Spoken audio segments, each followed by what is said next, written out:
just now cut the open off. I haven't even taken stuff out, so we'll see what's inside. We have a handle. We have the base. We have another handle.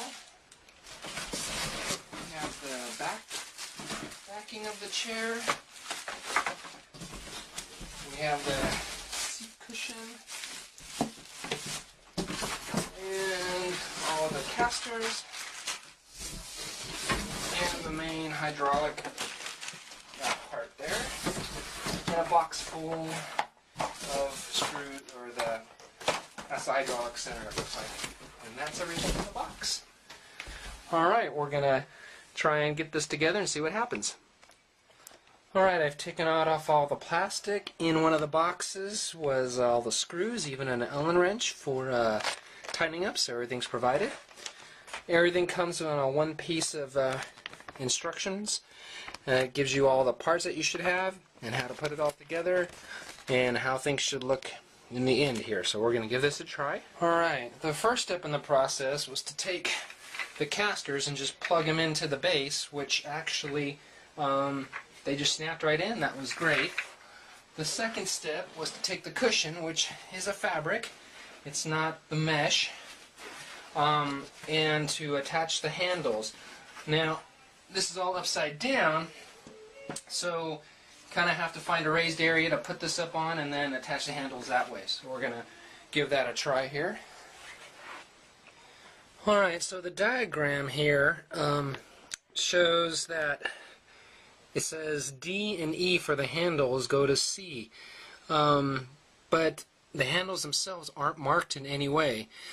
The only saving grace is that there's an arrow, I guess that means the front of the chair.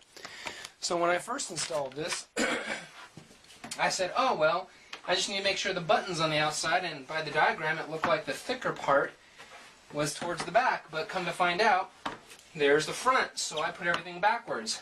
So I'm going to take that apart and do it all over again. So there was unfortunately no markings on the handles to know which ones go where.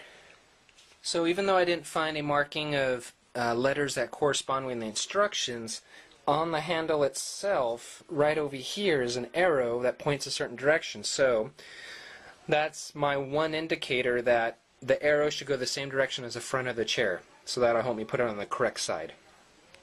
Alright, we have our handles on our chair. The next step is to take the, I'm not even sure what it's called, hydraulic press here, and we're going to attach that on, and we'll go from there. Okay, so when we attach this base, what was helpful is it actually has an arrow showing that, and it even says the word front, so it goes with the front of the unit. So we need to get it on the right direction. Our next step is to take the back, and we're going to have to elevate this up and slide it in to this hydraulic base and attach that as well.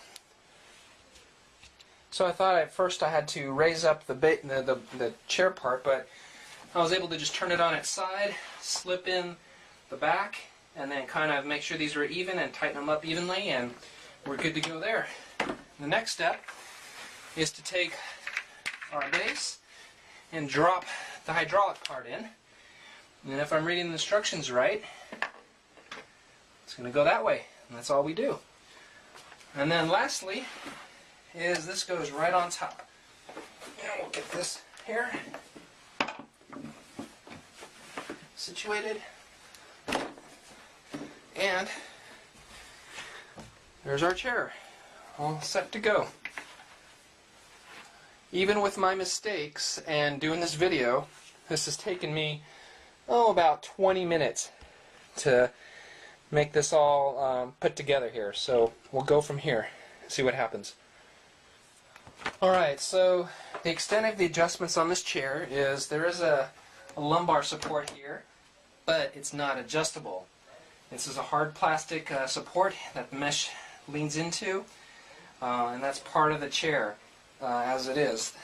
We have the buttons on the side for the handles, and that allows us to raise and lower these. There we go.